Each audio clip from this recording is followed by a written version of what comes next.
throughout the nation and around the globe. From his heart to yours, it's Dearjames Live, bringing you intuitive insight, answers, and advice to your life questions. Hello and welcome to Inspired Connections, where we share wisdom one conversation at a time. Today's featured guest, Griscom, is a spiritual leader, healer, visionary, and advocate for humanity, and is the founder of the Light Institute located in Galisteo, New Mexico. Chris has been called the mother of the New Age in Europe, and in India bestowed upon her the title of Mahatma, Great Soul. She is the author of numerous books and is the foremost world authority on reincarnation, a recipient of numerous international awards for her spiritual technologies and global endeavors. Chris has dedicated her life to the betterment of humanity and its awakening. She holds a special place in my heart and in my spiritual journey. Please welcome our featured guest and founder of the Light Institute, Chris Griscom. Chris! Here we are, James. How wonderful to be together. Isn't it? This is always so rich. It's so rich, and it's so wonderful to have you on. And I would say right off the top, to be with you. Likewise. And I would just say for anyone, this bestowing of Mahatma, Great Soul, for anybody that has been in your presence and has had the privilege to play, as you call it, it's a truism. Yes. It's a true statement. So, James, I want to say right here that for me, we are all Mahatma. We don't remember sometimes that we are and that we have come with wisdom before. But I always say, find that in each of you. You are Mahatma, great souls. Mm-hmm. It's true, right? Our divine selves, our divine essence. Yes. Well, we're going to split this episode because there's so much to cover with Chris and the Light Institute and her latest book. And so we're going to split this and we're going to start off with, and let me just bring this up really quickly. This is Chris Griscom, the Light Institute, and the website is lightinstitute.com. So we just want to put that up at the top of the hour, Chris, so that everybody has it. We'll put it at the end as well. But you have this... Wonderful. Thank you. Absolutely. And you have this wonderful statement, this is on your website, about the works you do. And you say, it's all about the playing. Let's play. What does that mean to you? James, what that means, if you can imagine viewing our identity through infinite incarnations, knowing that all that we do is a part of a play. We're learning, we're discovering, we're adventuring. And once we begin to realize that we don't have to be afraid of death or life, it does become a play. And it releases us from the judgment, the self-judgment, from the fear of disapproval or being separate or any of those things. And so that's why I call it the playing, that even though right now, as you and I and the world can see, we are in a time of fantastic spiritual evolution on this planet as a species. And so it seems as if, how can we be happy? How can we play? But if we step back and realize that this is why we're here, what's happening is why we're here for this, we can see that it is in the play and we are the players. Isn't it beautiful? I mean, 8 billion souls choosing to be here, to incarnate at this time.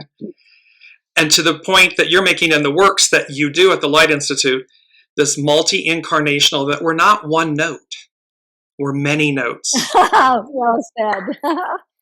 Yes. That we are not. We are infinite.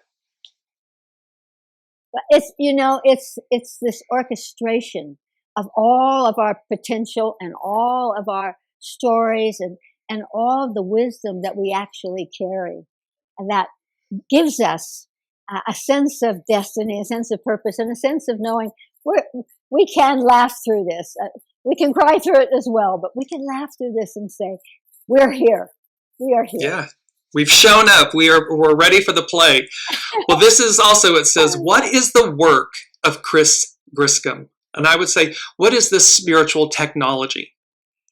And again, I've had the great fortune to be at the Light Institute to do a private incarnational session. Walk us through, Chris. What is the work of Chris Griscom, the Light Institute, and what is this spiritual technology? Well, the work is the discovery of the true self. The work is the connecting with our divine source, what we call the higher self. And so what's wonderful about this discovery is that it comes from you. It comes from inside you, which is very important because we have to learn to trust the self. And so the way that my higher self has given this to me is through the incarnational format. It matters not if you think that you have been born many times or not. When you begin to imagine, here's the play, that you could look at a lifetime. And I never call them past lives. We call them incarnations of the soul. And so we open the conversation into these scenarios. And what's interesting is that the themes that come up will always be the themes that are happening in your life now. This is what it gets so fun, is that you will see people that you know now in other lifetimes, and you'll be able to have that wonderful aha. Oh, that's why I feel this way about you. That's why we've had these experiences, you know. So it's as if, again, it's a movie, but it's your movie. And I always say it's the best movie in town. And so it is. That's the technology. The technology is, and I should say that I began this when I was 14. So a beautiful psychic woman said to me, let me show you how to open the veil. And she taught me how to do it. And I began with hypnosis. And then I did classical music with massage. Then I did golden needles from ancient Chinese. And then my higher self just showed me how to use the patterns of the windows to the sky, is what we call our work, in order to help you to just open up to your own imagination and see what's there. There it is, the windows to the sky. Very simple. The windows to the sky. And since you brought that up, I want to bring this in very quickly. Let me go back to it here. Because with that, windows to the sky, and I'm bouncing around a little bit from your website because I want to speak to it directly, is this beauty of the fact that, and you can describe it best, it's about the quote where you speak to, I feel a deep desire to help all reach this level. And there's pre-levels to this, windows to the sky. There is. And in a sense, the windows to your soul, right? The windows to everything that you are, not just in this one lifetime, meaning this incarnation. Yes. But how, fantastic. And you go ahead. Yes. Well, you know, that was a discovery of my own soul, these windows to the sky, which is something that was used 4,000 years ago in China only for the emperors and only for the priests. And I had a memory of it. And that's how that came in, and it started the Light Institute. But what I realized was if you just blow someone into something that is so beyond, that, you know, has to do with infinite universes and infinite bodies and infinite consciousness, it creates a disimbalance. So what I do is that I begin the first day, it's a 4-day thing. I begin the first day with what's happening in your life now. What are the themes? We look at it as themes. When you see the incarnations, you might see them as stories or vignettes, lifetimes. But we're listening to what's your soul teaching you with this incarnation, and how is it carried out, you know, and how does what you've experienced before, because the emotional body doesn't remember that it has time and space, so it just repeats. And so releasing that. So the first day we look at themes, and all the way through to come to the windows to the sky. We look at your inner child. We look at your higher self. We look at your inner female, your inner male, your inner mother, your inner father, your family members, your stories, the themes of power, of sexuality, of purpose, of all the things that are happening to you now. And we move through those sets really until we feel as if when we open up to the windows, it's an integration. And let me just quickly tell you how this came to me. When I was a little kid, my great grandfather, who was so important to me, lived with us. He was 92 and he was brilliant. And he would get me up every morning and take me out and point to the sky. And he would say, "Anchor the sky, little chick. Anchor the sky." And it took me until I was well into my adulthood to realize what he was talking about. He was talking about windows to the sky, drawing in your spiritual essence into your daily life, not creating this separation. So many people feel through their religions that they must be this way and they must do that and they must not do the other.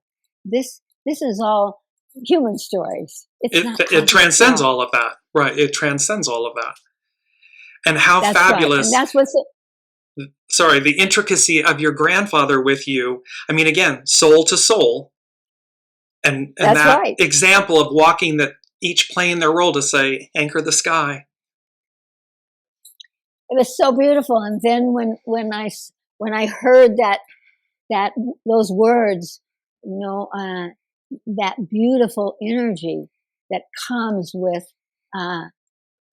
this higher frequency that the Chinese used, the windows to the sky, and then anchor the sky. It all came together, and that's how the Light Institute began. And it's been 40 years, and if ever it's been important to us to expand our identity, it's now.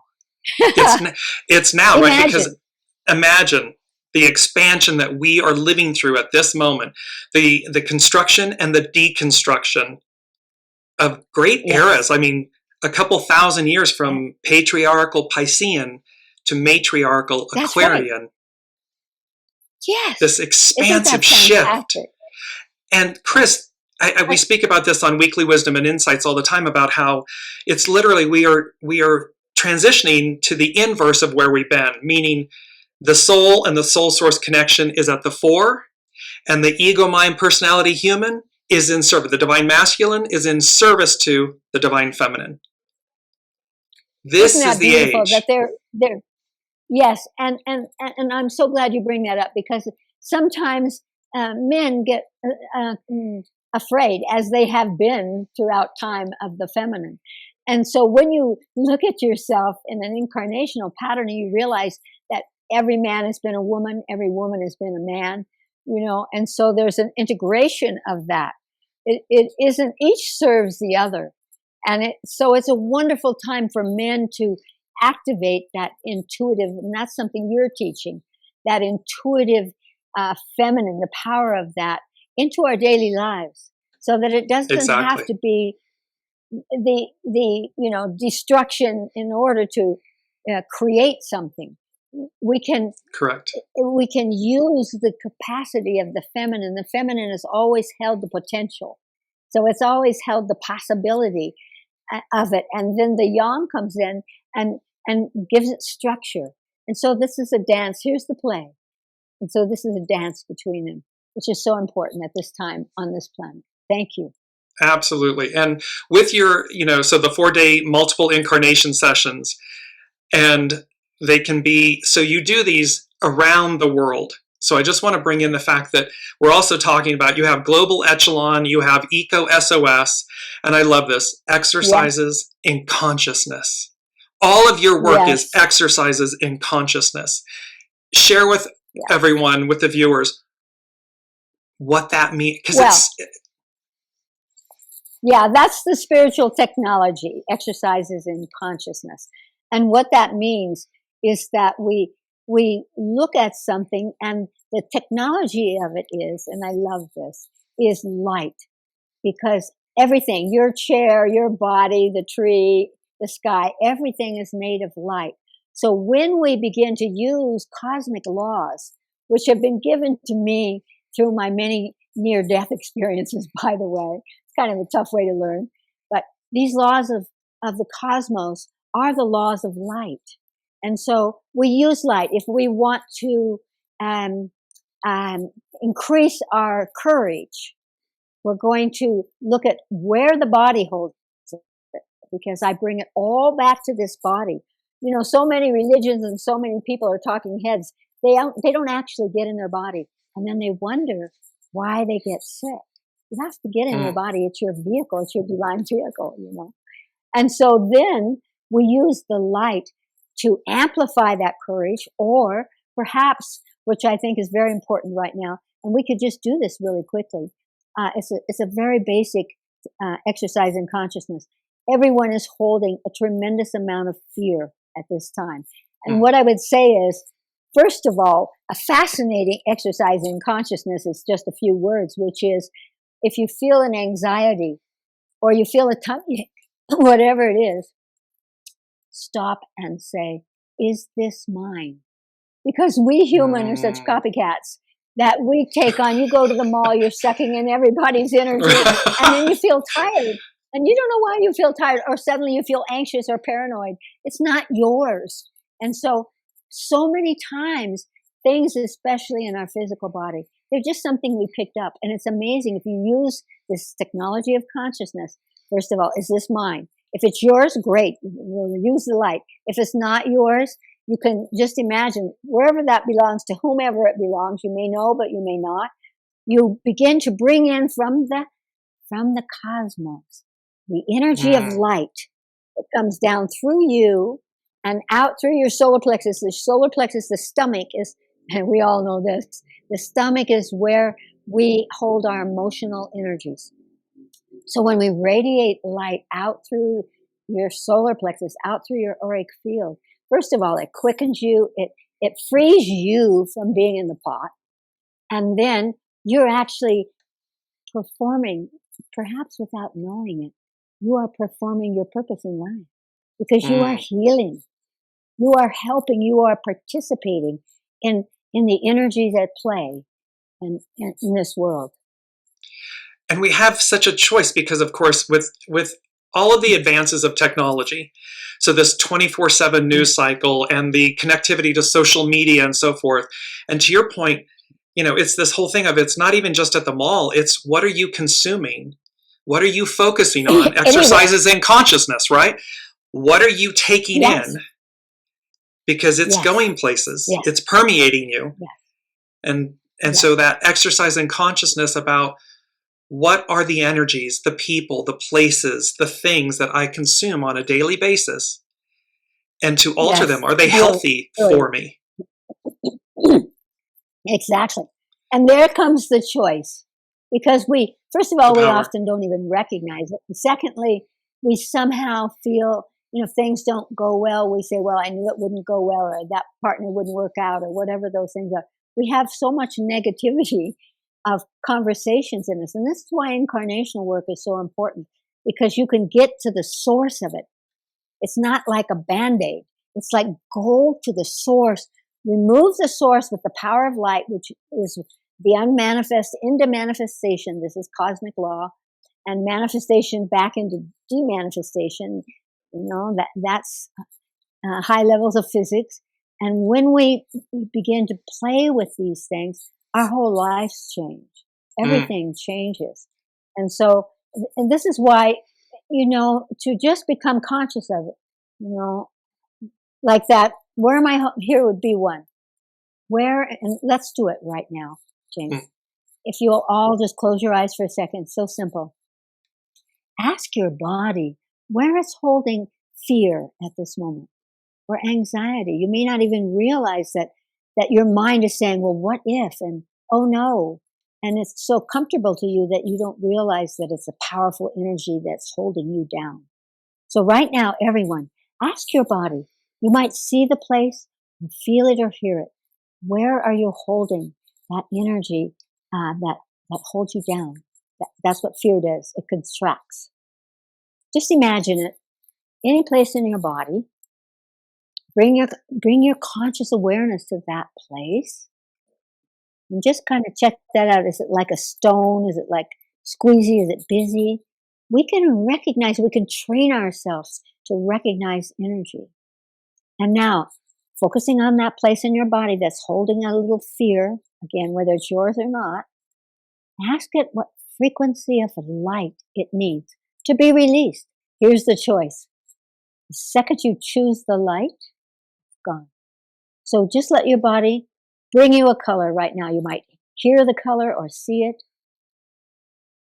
And now, just imagine that you're sucking the color right into that place in your body that's holding that imbalance. Just bring it in and imagine that beautiful color, that frequency of light is washing away that fear. It's dissolving it. It's releasing it. It's not who you are. It doesn't have to identify you. Let it wash it out. Take a deep breath and feel it dissolving away so that it is not a point of reference to who you are. And open your eyes. It's that quick. Now, you could do this while you're driving. You could do this when you're talking to someone when you're in the office. You can do it while you're doing many things at the same time because our consciousness is so expanded. But, I picked that simple one because it's really true that right now people are anxious about their future, about the next minute, you know? And if you're, the cosmic giggle there, James, is that you're creating your future. If you're afraid of something, you're creating a magnetism. It's all about energy. You're allowing it to be something that can become real, that could come from the unmanifest into manifestation. So very easily with these simple but most powerful cosmic laws, we can shift reality. In an That's instant. what we do at the light. In a moment, in a choice. Yes. That's in a choice. I love that you say in a choice. That. And so for everyone listening, so at the Light Institute with Chris, they have Incarnational Intensives, and you do this not only in Galisteo, New Mexico at the Light Institute, but also in Naxos, Greece, Estonia, Germany on occasion. Yes, so there's you take the show, you take the play on the road, so to speak. Yeah, I love it. Yes, we do. And all of these different sessions can be, you guys have them scheduled and everything, and then you can also do, as I did, a private one, a 4-day private one, which, Chris, I've said to you before, the unseen for me said, when I said I was going to do this, and they only said one thing to me, okay, but no turning back. And I remember getting there, which I just laughed, and I was like, okay. And Amy was my Light Institute facilitator, and after that first day, and it's beautiful work. This is deep work with your soul, with incarnations of your essence and being and everything. And I remember that at the end of the first, I think it was 4 hours on the first day, I was pulled up and contorted on the table. And I did, but in the time, I'm not aware of that until at the end. Yeah. And I went back to my hotel that evening, and I was like, I don't know. I mean, it was incredible. And all I heard was, no turning back. And I was like, okay. And yet at the end of it, at the end of that 4-day intensive, you felt, for lack of better phrasing, renewed, reborn, revitalized, expanded in ways that, to your point, are indescribable and unknown until you experience them. You found yourself. You found your true self, And what I love about that is that sense of expansion starts to give you the courage, give you the power of imagination to envision something, and so people begin to change their lives. And it's really wonderful to see that, that there was something that they wanted, but they didn't dare. and all of a sudden they're going, give it to me. I'm going right through this. And I love that.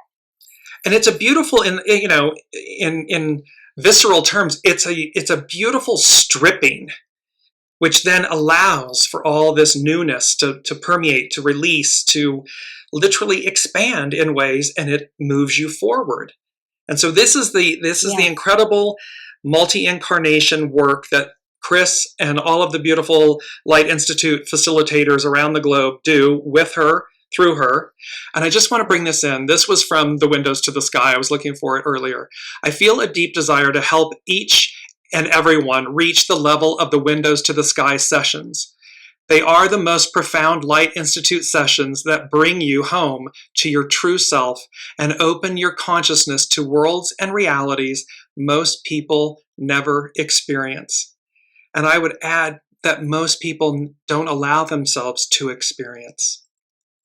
Exactly, James, exactly. And that's why it's so comforting to begin to actually utilize your own inner voice, your own higher self, to trust yourself, because we don't trust ourselves. We trust each other, and then we don't. But it's wonderful to really, like you said, oh, this is hard, but no turning back. No turning back. Forward. Do it. Yes. Yeah, and that's where we are right now on the planet. And right. No turning back. No turning back. What we're seeing right now is what is coming up to be released. So we're seeing the best and the worst. And we're seeing things that, that should never be happening at this time in our evolution, on the planet. But they're coming up because we're here to release them, because we actually know how to fix this. Right? That is the absolute truth. We know how to fix it. And this is simply the culmination of our choices. And thus, it may be painful, but it's purposeful. Yeah, it's only painful for a moment. And what is involved there, the mandate that we have, these 8 billion plus souls on the planet right now, is to come together. Humanity, we've never done it.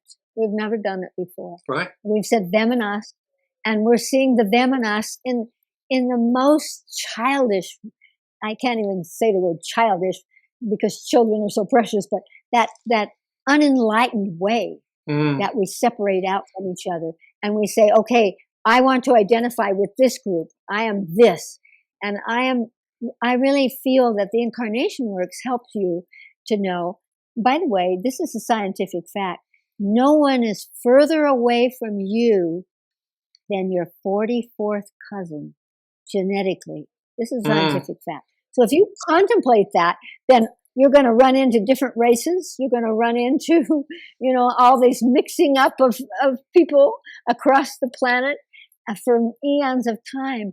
And so to say, I am just an American, or I am just a this or that, is such an illusion. It's an illusion, and how limiting, yeah, how finite, as opposed to, and to your point with the incarnational work, we've all been feminine, masculine, husband, wife, brother, sister, daughter, whatever, son, whatever the composition may have been.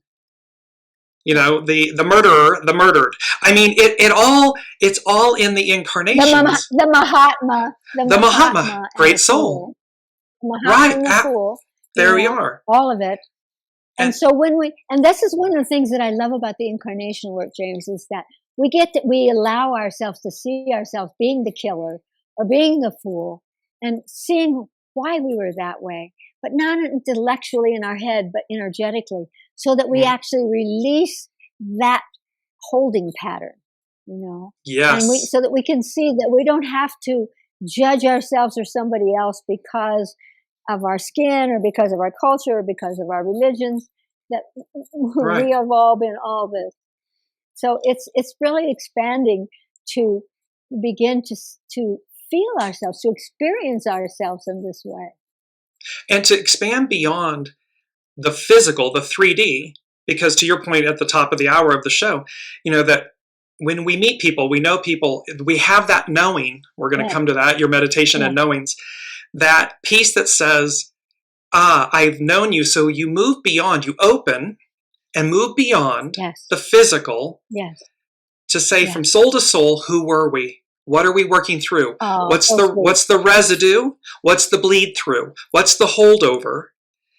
And there's And what's powerful the work. potential? Yes, and what's the potential? Yeah. Because that's where because when you see a past life and you recognize to the great works that your book about Nojoni, the higher school of learning, and much of your work, Yes. when you have that knowing of like, oh, we were husband and wife, but we might be mother and son in this lifetime, but in that lifetime we were husband and wife. Oh, and this, and the minute it clicks for you, Yes. there's this, it's so fabulous. It's like a massive exhale in a way that liberates you, and then you go, oh, I got it. Okay. And it shifts. You fundamentally and you shift. It's fascinating I love the way work. you're expressing that. I love the way you're expressing it, James. That's exactly what happens. And so sometimes, I'll say to people when they're clearing another person, because one of the things you can do at the Light Institute is you can look at incarnations with a person. For example, if you're going to marry someone or you have a new lover, I will always say, get on the table and look at the lifetimes you've shared with them, so that whatever themes of power or whatever those things are that brought you together, that are bringing you together in this lifetime, the ones that don't serve your evolution together can be released. And that's why I always tell people, if you see somebody in a negative way and they want to know if they were in your lifetime, you say, this is why I've never loved you as well as I could, but now I can, because I was holding that. And it's also interesting to know, and very important, that if someone is bad to you or doesn't like you in this lifetime, this is one of the great teachings from my higher self, is that you must have done something to them.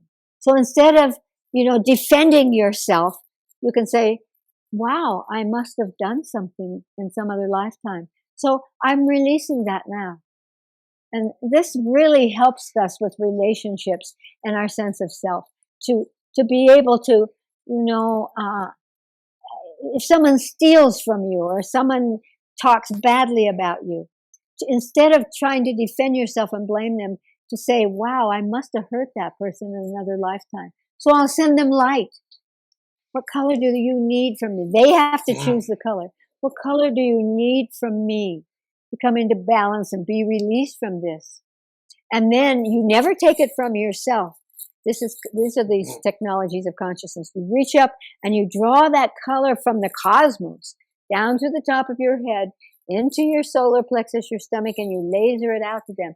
And when you do that exercise in consciousness, it is amazing. Suddenly, you're not what we call in the Lion Suit, you're not in the pot, You can go on. It releases you, it shifts you, and it does. Yeah. And I would say to everyone and the listening. Funny thing is go ahead, Chris. Go ahead. I was just going to say, and it releases them. Right, absolutely. Go ahead, right. James. And I would I want to say to everyone listening, don't walk to the Light Institute, run, go. They have such beautiful, brilliant, soul-shifting offerings and opportunities for growth and evolution and release. And that's the great works of Chris and the Light Institute. Just very quickly, Chris, I want to Global Echelon and EcoSOS, yes. and also meditation and knowings, answering questions from around the world. Just quickly, because I want to get to your new book. So give us... Okay. So we can start with knowings, which used to be once a week, and now it's once a month because of Echelon. It's where people around the world, we meditate together a little bit, using light, using these processes of connecting with the higher self, connecting with light, and then extending our vibration, which I know you do with people. That's the frequency that we have for meditation we give to the world in some theme. So that's the knowings. And then the Echelon is a weekly thing. And I love that because I pick a theme each week. And last week, by the way, it was about identity, expanding our identity. And so it's about themes that are happening now. we do a couple of exercises in consciousness, and then Echelon is really about what I call agents of change. That sense that you have this purpose to participate on a global level. And then we work with humanity, or we work with nature. And that brings me to EcoSOS, which is a part of a program that had to do with, it's called Human and Nature Alliance, EcoSOS. And it's about what's happening on the planet with nature. And again, using our exercises and consciousness to balance nature. We can call the rain, and we can stop the rain. And we've been doing this at Nijoni. We've been doing this for more than 40 years. And it's so wonderful when people say, we need a little rain, and it rains. I always ask the trees, because the trees call the rain. So there are all these ways that we can use our awareness, our consciousness to participate, to use our lives, to use this incarnation as a gift to ourselves, our own evolution, and to the world. And so this is what it's all about, how we integrate our sense of purpose. Because a lot of people, as I know you're working with right now, are saying, well, why am I here? Why is this happening to me? What's it? What is this? And the answer is inside you. And once you begin to explore that, then how you play, how you use your consciousness. I mean, what is more play than calling the rain? You know? And I always call say the rain here. Yes, go ahead. No, I was just going to say, I always say, you're at the dance. Now you decide how you dance. We're all at the dance. Yes. So to your point, we're all at the play. Life is a play. How do you choose to play? We're all at the dance. How do you choose to dance? And we get to choose that. And there are as many ways to dance as there are 8 billion people. Exactly. Absolutely. And so exercises in consciousness. If there's one takeaway, exercises in consciousness. So Chris, as we move to your it sums it up. It puts to pin the tail on the donkey, exercises in consciousness, because that is exactly what all of the great works you're doing, and your new book and all of the books you've written. I mean, this is the point of it. These exercises in consciousness that raise your frequency, that liberate you, that free you, that empower you. And it's all exercise. It's choice, exercises in consciousness. Yeah. And that shows us who we are. That's the Mahatma right there. There it is. So your new book, Potential Body, Helix of Enlightened Health. And I want to read this piece. It says, "It is my purpose in Potential Body to introduce you to a myriad of ancient and modern techniques from around the world, along with cosmic consciousness, that will give you the tools to reinvent your body and realign your relationship with it. This new kind of healing comes from applying potential into reality, rather than the concept of fixing what is not well." And this is our first quote from you, which is, healing can be perceived as simply moving from what was to what is, through bringing into play what can be, meaning potential. Talk to us about how you came to this new book, because this is like a lifelong collaboration with Source, your works. Yes. So talk to us about Potential Body, Helix of Enlightened Health. Well, it's kind of funny a little bit in terms of my own history, because I always was interested in healing, and I've worked in that field in various ways throughout my life. But then through a death experience in the Peace Corps, it opened me to all of this spiritual conversation, the universal energies within us, who we are and why we are here and what's happening. And that grew into the Light Institute. And so then I began through the Nijoni School and the Light Institute to really focus on uplifting or bringing to the fore our spiritual source. But what I'm seeing around the planet right now is people are sicker. They're more sick than they have ever been before because they're not using their bodies. I resisted this, James. I didn't want to do this book. I had done one book about this, which was called Ageless Body, right? Yes. And so I had talked about the ways that you can begin to play with your body and understand your body and move in your body. But I realized that I had to come back to the physical. And as I say, I resisted this book terribly. But I saw that we can't make this leap.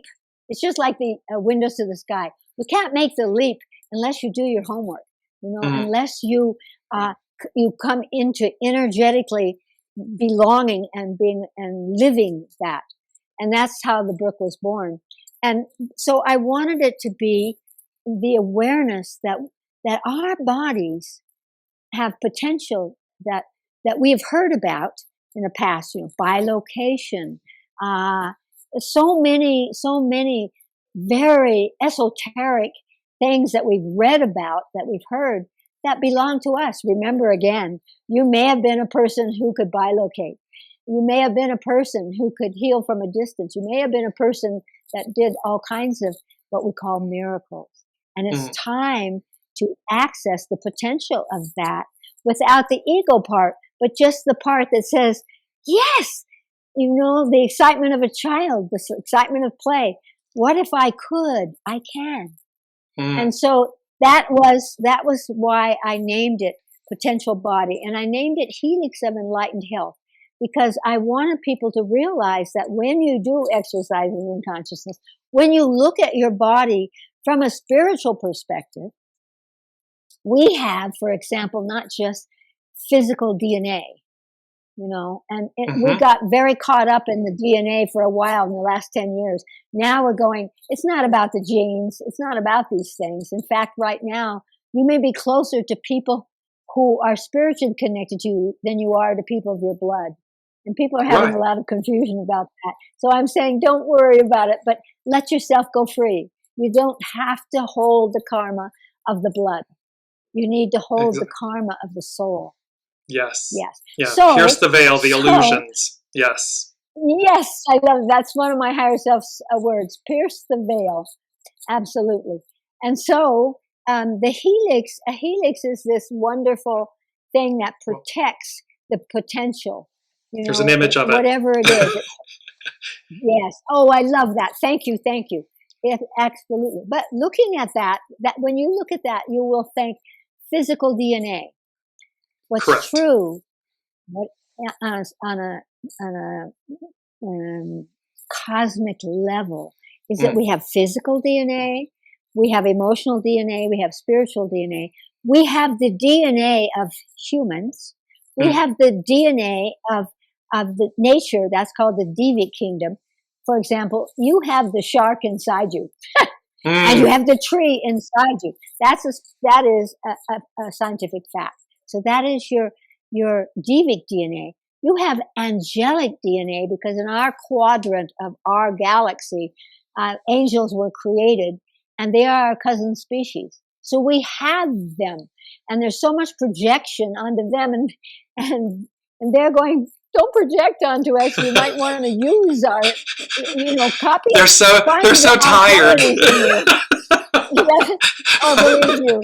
Right. Believe me. I did a whole thing about free the angels, and it's amazing. And then you have the galactic DNA. Why do we say galactic DNA? Because we're a part of a galaxy. Right. We have this is a scientific fact. We are made of carbon atoms. So are the stars. So how can you use that? That's the point. How can you use that? How could you relate to galactic DNA in a way that serves the evolution of humanity? You can. You can. Right. And so I have put these things in the various books, but in this book, Potential Body, I'm really, on some levels, again, it was hard for me because I did have to go back and say, these are things that have been used to heal your body from the beginning of time. And these are the qualities that you've had from the beginning of time to do what we think of as miracles, which are not miracles. We just don't know scientifically how it happens. That doesn't mean it doesn't happen. It happens. All of us have experienced miracles in our lives. We just project it out instead of realize that we called it to us. You know, we called it to us. That we brought it in. Let's call more of those. We brought it in. Let's do more. Let's Absolutely. do more of that, you know.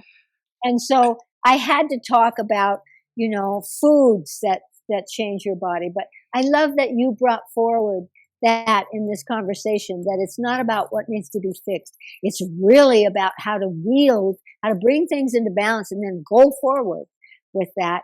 And use your body, because, for example, in the book, I talk about the endocrine system, you know, and the endocrine system is very important to our hormones. It's very important to our physicality, but it is also the threshold to our light body. It's also the threshold to, again, a higher level of consciousness. And so every night when I go to bed, for example, I ask my endocrine system, you know, which one of you glands needs a little juice? For example, talking about that fear thing, fear is held in the kidneys. And on top of the kidneys are these little endocrine glands, you know, that put out, put out hormones that activate our fight or flight. And we need to work with these things now. And just by looking at that, or looking at your throat, everybody has, because of the radiation, they're having trouble with our thyroids. We're tired, you know. All you need to do is bring light into your thyroid and acknowledge it. And here's one of the things that I love. In the same way that we need to acknowledge each other, we need to acknowledge our animals, not treat them like, you know, but treat them with respect. We need to treat our body with respect. And once we begin to do that, we have a different body. We have a potential body. Absolutely. And that's the beginning of that.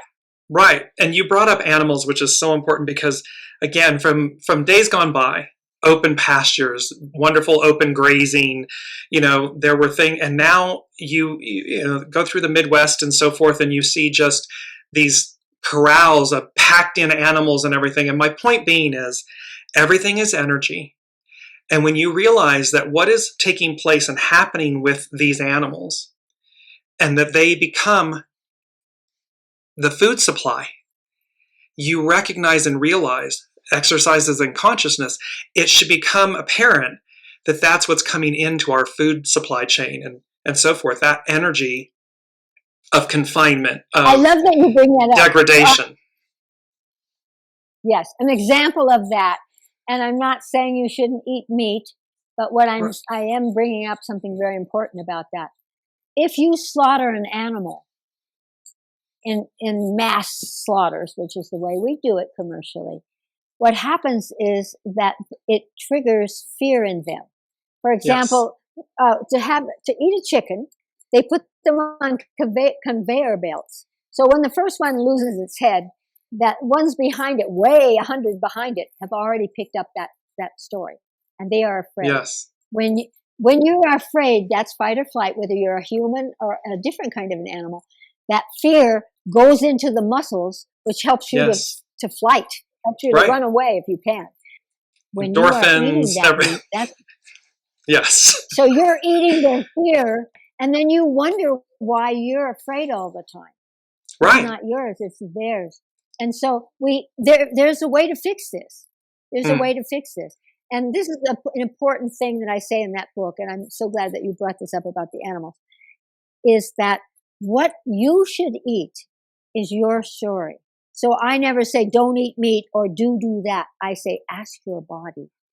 When, how much, and if. And you will be amazed at how well you'll become by simply saying, body, do you want that? Or do you not want that? And so locking these animals up. Now, I will say, people used to say to me, how can you stand to go take your children, for example, to a zoo? Right. Where all these animals are locked in cages. So I talk to the animals. and I'm sure you've done this too, James.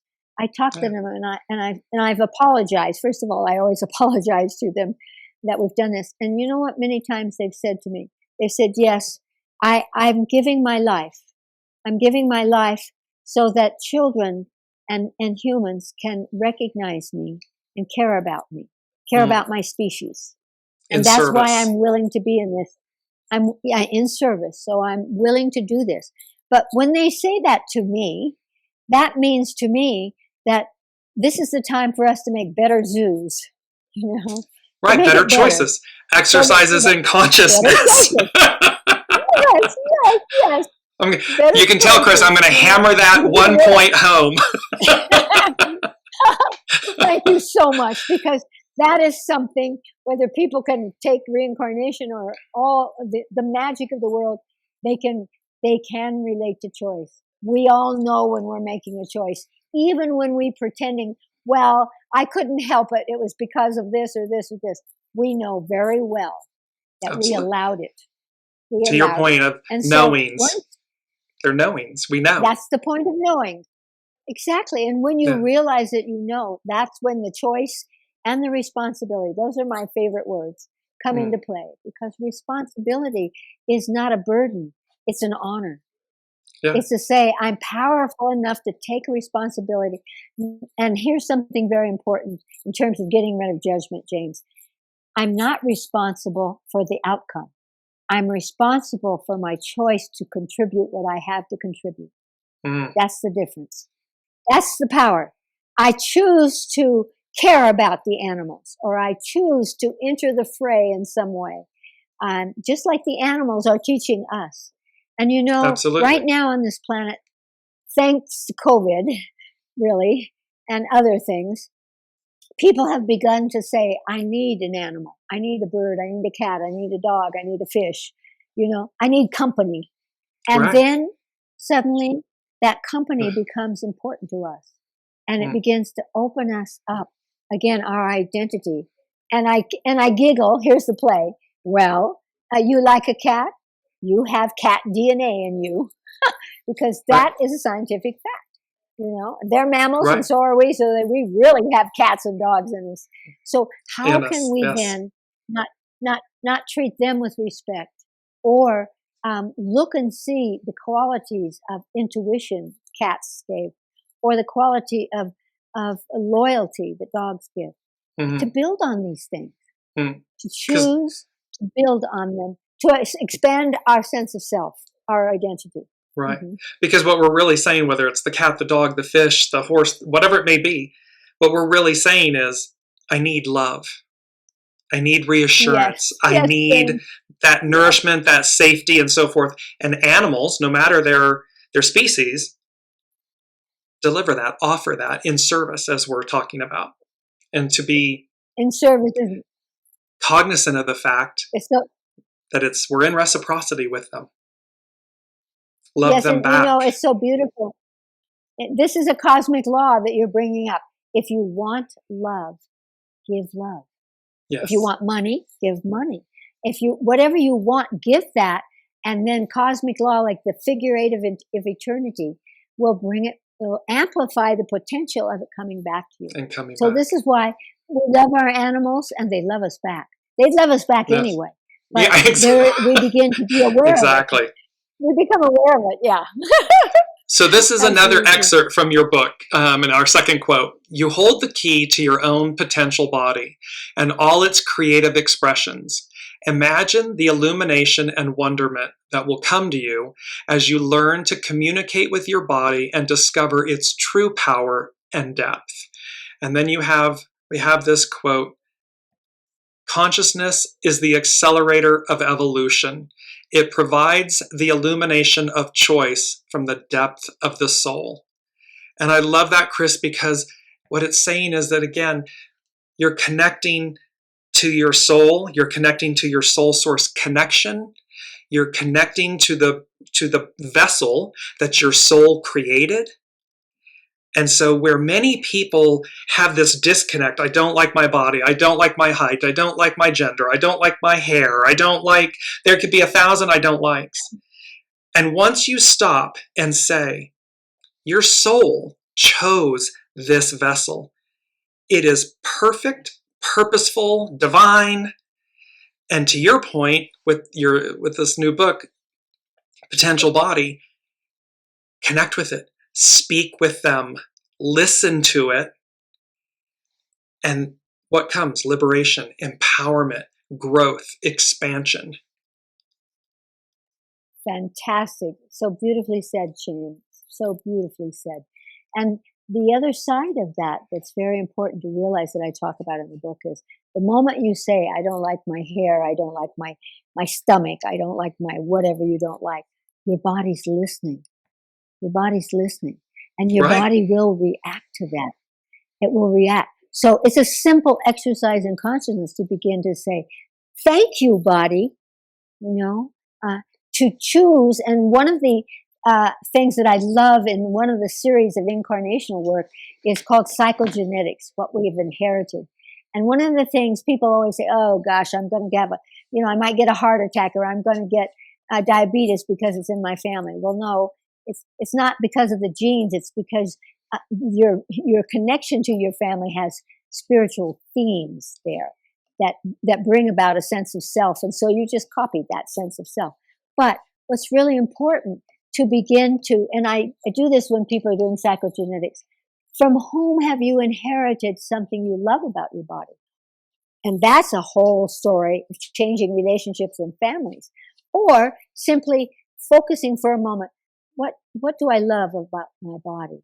Well, actually, I have a great, which you have, James, and mine was gone because I spent the morning with my face in the dirt, and there was mosquitoes flying around right now. And the whole first half I had no voice. But you have, for example, one of the most magnificent voices I've ever heard. And that Thank voice, you. so really, when you stop and say, well, what do I like about my body? I'm just saying to you, I'm sure you like your voice, and all of us like your voice. It's a voice that's so powerful, so clean, so clear, but it transmits. Your voice transmits. And so, when we just stop, and let's just do this for a moment, everybody. Just close your eyes for a second. Take a deep breath in and feel inside yourself, what do you like about your body right now? And feel what it is. And feel what it is, and bring it into your consciousness so that you're really aware of it, how you wield it, how it helps you, and then say, thank you, body. Thank you, body. And open your eyes. So many, and because you've just completed that, this excerpt, again, right on point. The fears of your forefathers were real and powerful, and all too often accompanied their death. Discovering that you have the power to release the fears of others, which may be glued into your cellular mind, can change your life. Imprinting your own sense of safety, or contrarily, vulnerability embodied throughout your life will determine in multitudinous ways what happens to you. And you speak about the belief system. What's your belief system? And to that point, yes. Are you vulnerable to it because exercises in consciousness? What is the belief system, and what is the interaction? Yes.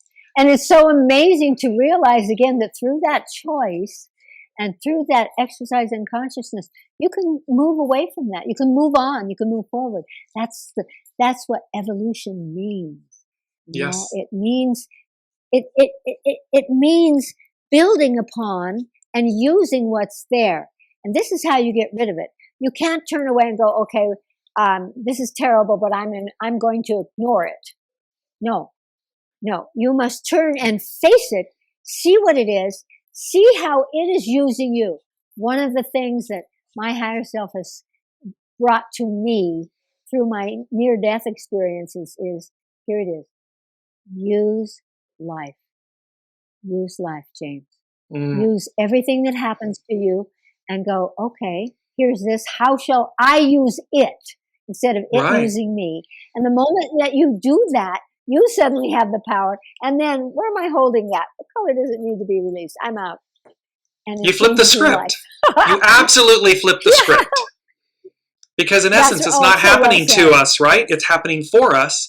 And it's up to us to make that choice to say, What's on offer here? Where's the pearl in this grain of sand? That's right. Yeah, exactly. And that's where it comes to be. And so beautiful. You're saying, again, this is one of the sentences, famous sentences from the Light Institute. What is the gift? What is the gift of everything? What is the gift? You use it and then dissolve it. If it doesn't serve you, you've learned from it. So then you release it. You don't keep going, letting your emotional body associate and go back to it, go back to it. You help your emotional body be fed on ecstasy, rapture, bliss, happiness, play, play, dance. It's all of these beautiful things. I just want to conclude, Chris, with this piece of the book, and then a last thoughts and everything from you. You say this book is not meant to be a scientific treatise. It is meant to be a tool of self-discovery, such as to illuminate a higher purpose of embodiment and how to wield our physicality through new potential pathways as to become guardians and masters of our human form. It is time to not only discover how to have a healthy body, but to dissolve the limits of its potential by weaving together our subtle bodies with our physical one, so that we can use them both in ways that may seem superhuman at this moment. We are at this massive moment of evolution. Divine timing. The book is right on time because it really says to us quantum leaps forward, right? There's a quantum leap in consciousness, in evolution, in opportunity, in possibility. Yes. So beautifully said. And this is where, so as we close out the hour, we're running a little over, but as we said, you and I could talk for hours and play for days. Yes, with great joy. For lifetimes, exactly. I've known you before. Absolutely. Yes. So, Chris, any final words about the works, the Light Institute, the new book? I mean, just an offering from you to all of the listeners. I am giving my life in this way. And I know that each of you can do the same, because when you work with your body, it will influence people around you. It's not that you preach to them. It's that you walk your talk. You live it. And we can live bigger lives than we thought we could live. And it's the moment to do it. And so know that nothing is set in stone right now. You can change your body. I've seen through psychogenetics at the Light Institute, people actually grow inches, change their faces, their bodies change. I have seen miracles, again, only because people choose to look at themselves from the profound truth. And that's what time it is. We are not here as accidents, as I said. We're here together. And this is, I love that you said it this way, James. This is the moment of a quantum leap in what it is to be human and how to use consciousness and divine source to make not only a better world, but the evolution of the soul, of the divine soul, of God itself. I wrote a book called The Evolution of God. And there it is. Great love to each and all of you. Well, to everyone, when you're searching, looking for empowerment, evolution, growth, I cannot recommend the Light Institute and Chris Griscom and all of the Light Institute facilitators around the globe. It's incredibly beautiful work. I just want to bring up for everyone, this is Chris Griscom, the Light Institute. The website is lightinstitute.com. And her new book is Potential Body, Helix of Enlightened Health. She has numerous books, so anywhere they're available online and so forth, or your bookstores, you can find them there. And Chris, from the bottom of my heart, thank you so much for being here with us and for sharing your light, your wisdom, and your legacy, because all of this is that imprint. All of these things that we're talking about are the imprint that you leave for all of us. So what a beautiful legacy of life. And they're being transmitted because of you. I give you my love and my deepest, deepest respect, my soul friend. Thank you so much, Chris. Thank you all for watching and listening, and we will see you on the next episode of Inspired Connections, sharing wisdom one conversation at a time. You've been listening to Dearjames Live. Gain intuitive insight, answers, and advice to your life questions, and so much more by tuning in next week and visiting dearjames.com.